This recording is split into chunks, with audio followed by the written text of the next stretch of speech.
What's up with it? What's up with it, man? It's the Bronco at the Frog coming at you with another reaction video. 9 more days to that World Cup. Now, hey, we teed the hell up.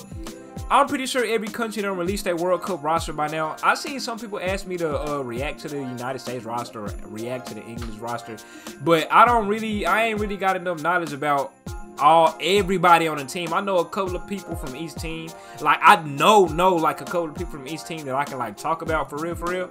But I don't have enough knowledge to make a whole video about that, break down each squad and whatnot. I'm just here to lay back and watch what happens, man. And I know for a fact United States go get 3 points off of them England boys, man. Today's video we have top 10 insane World Cup moments. Hopefully some insane moments happen this World Cup in Qatar. A lot of people think it's gonna be ass because of the controversy surrounding it being in Qatar and whatnot, and a lot of people hurt. We got a lot of injuries entering this World Cup. In regards to the video, I can name you one insane ass moment that I already know gonna be on this list. Mr. Luis Suarez's handball against what country was that? Was it Ghana? It was one of those African countries, bro. Not to be racist, not to be stereotypical, not to group all of them under one group, but I think it was Ghana, maybe, I think. And then bro had to shoot the penalty and he ended up missing it, sadly. But hey, we gonna see what goes down, bro. Beautiful game can get a little ugly. Shout out to Wise Mojo, man. They some OGs in the game. The beautiful game can get a little ugly. Welcome to WatchMojo.com. And today, we're counting down the top 10 most insane World Cup moments. It can get ugly. We publish new content every day, so be sure to subscribe to our channel and ring the bell to get notified about our latest videos. For this list, we'll be looking at the most controversial calls and unsporting moments. Look at Luis right there, ready to bite somebody. Single moments from a match, entire matches themselves, or ongoing narratives from throughout a given tournament will all be considered. Number 10, Lampard's goal not given versus Germany. Frank Lampard's goal not given. 2010 World Cup. Why does footage look like footage from the 90s? England fans, this could yet sting a bit. Though the Germans took a England boys, was it coming home this year 2010? 2-0 lead in the first 32 minutes of the Three Lions World Cup 2010 round of 16 matchup with De Manshaft, Matthew Upson clawed one back in the 37th minute. On the stroke of halftime, Frank Lampard's long-range screamer crashed off of the crossbar and landed in the net, about 2 to 3 feet past the goal line. Neither the linesman nor the referee believed that the ball was in, thus robbing England of what could have been a game-changing moment. This was before VAR, losing, Lampard takes solace in the fact that this moment changed football forever. And goal line technology was introduced to the tournament at the 2014 World Cup in Brazil. So this was the moment that spurred Rivaldo's facial injury. World Cup 2002. I don't know much about Rivaldo. The champions from the 2002 World Cup, Brazil, had one of the most naturally gifted teams of all time, with the likes of Ronaldo, Ronaldinho, Rivaldo, Denilson, and more among their ranks. In the case of one Rivaldo, however, he's not the most convincing actor. In Brazil's group stage match against Turkey, leading 2-1 in second half stoppage time, Rivaldo was going about taking a corner kick for the Seleção a little too leisurely. To expedite the process, Turkish player Hakan Ünsal kicked the ball at Rivaldo, clearly hitting him in the leg.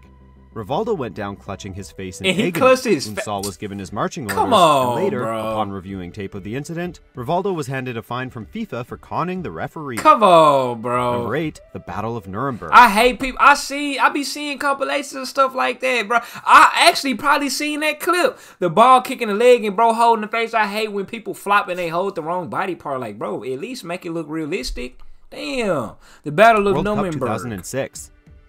No, we're not talking about the events from Germany in 1945, but from 2006.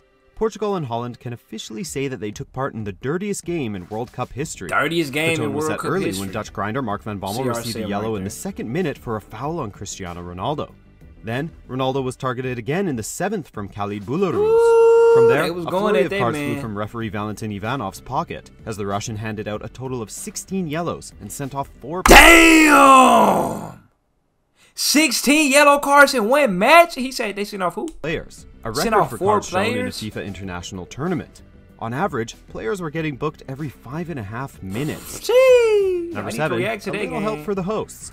World Cup 2002. Rigged World Cup. We reacted the 2002 World Cup in Korea and Japan was considered one of the most controversial tournaments due to some suspect refereeing in favor of the co-hosts, South Korea.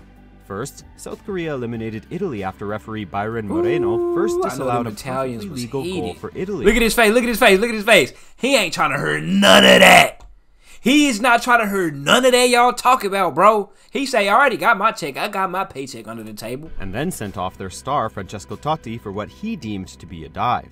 Then, in the next round, Korea eliminated Spain thanks in part to 2 perfectly legal Spanish goals being disallowed by referee Gamal Algandor. Moreno, who officiated the Italy match, was banned after a year for crooked refereeing, while Algandor retired shortly after the tournament once he was accused of accepting bribes. That is crazy. Number 6, there, man. Spitgate. Spitgate. They spit on boys out here. There's a lot to cover here, so stick with us. Germany and West Netherlands. Germany and the Netherlands faced off in the World Cup 1990 round of 16, with the great German goalscorer Rudi Völler in the ranks. Völler was fouled by the tough-tackling Frank Rijkaard, who was booked for the incident. As Völler was setting himself for the ensuing free kick, Rijkaard spat in Völler's hair. Völler complained to the referee and was given a yellow for complaining. In trying to avoid a collision, look at his face, look at his face, look at his face, look at his face, look at his face. It looked like he finna spur somebody. Van Breukelen, the Dutch players thought Völler dived. Thus, Rijkaard grabbed Völler by the ear and stamped on his foot. The referee sent both players off, and Rijkaard spat on Völler once again on the way to the locker room. I ain't know Rijkaard got down like that, man. Number 5, the Sheikh says. World Cup 1982. Ooh, this is going way back. France had a fantastic attacking team during the 1982 World Cup in Spain, but Kuwaiti Sheikh Fahad Al Ahmad Al Sabah had an idea as to how to stop them during their group stage matchup. The, shall we say, charismatic Sheikh pulled his Kuwaiti team off of the pitch because he claimed France scored a goal that shouldn't have stood, citing whistles from the crowd confusing his nation's team. He stormed onto the pitch and a ruckus ensued. Believe it or not, the referee succumbed to the pressure from the Sheikh and disallowed the goal. Damn! That's how you ride and adopt your team right there. You telling me bro ran on the field, caused a comeuppance, and they actually disallowed that goal because of that damn ruckus he committed? Still went on to win 4-1. This moment remains the first and so far only time a member of the crowd contributed to the disallowing of the goal. Hey, that's gangster. Number 4, Uruguayan handball. What I tell y'all? 2010. What I tell y'all? In the 2 World Cup tournaments Uruguayan striker Luis Suarez is featured in, he has provided us with some memorable moments. Yep. Of course, in the 2014 edition of the World Cup, Suarez took a bite out of his opponent, Giorgio Chiellini. However, we're going with his antics from the 2010 World Cup, which some deem to have been one of the most unsporting moments in tournament history. With Uruguay and Ghana tied 1-1 in the last minute of extra time in their quarterfinal matchup, Suarez used his hands to save what would have been the winner for Ghana, thus receiving a red card. And Ghana failed to convert the ensuing penalty and lost the shootout as well, vindicating Suarez's decision. Well, in his eyes.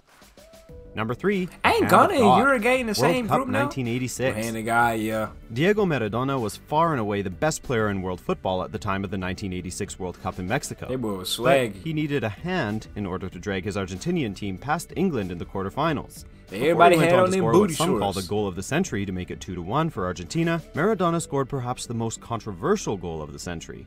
Jumping to compete for a cross with English keeper Peter Shilton, Maradona used his hands to divert the ball into the goal. Both the referee and linesman failed to see the illegality of it. Look at that. That's a picture right there. Maneuver. That's a damn picture. Stood.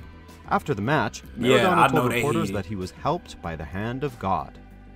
Number 2, Zizou goes out with a headbutt. Yeah, I forgot about the headbutt. Yup, his last game. Going into the 2006 World Cup, football fans knew that the tournament would be the last that they would ever see of the silky French maestro, Zinedine Zidane. Silky French. One of the greatest players to grace the game, Zidane led France to the World Cup finals, which was the second of his career and the final match he would ever take part in.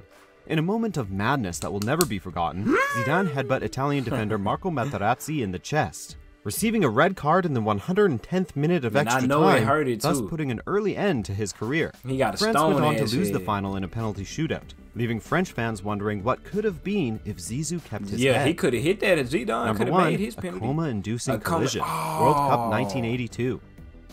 The 1982 World Cup was an interesting tournament for the French. After slipping out of the group stages, they found themselves face-to-face with West Germany in the semi-finals. In a close match that eventually ended 3-3 before the shootout, French defender Patrick Battiston was brought onto the pitch as a substitute.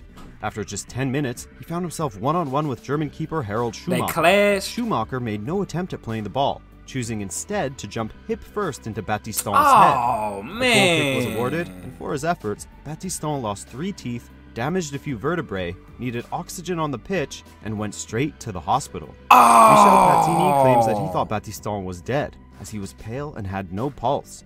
Later that day, Battiston slipped into a coma. Thankfully, Battiston ended up making a full recovery. Oh, thankfully. Okay, Thanks for thankfully. watching. Oh, about to say, that is tragic right there. That made me think. Going to TV. Link in that made me think of that Rudiger incident. I forgot who they played, but when him and the goalkeeper clashed heads, and then he had to get stitches.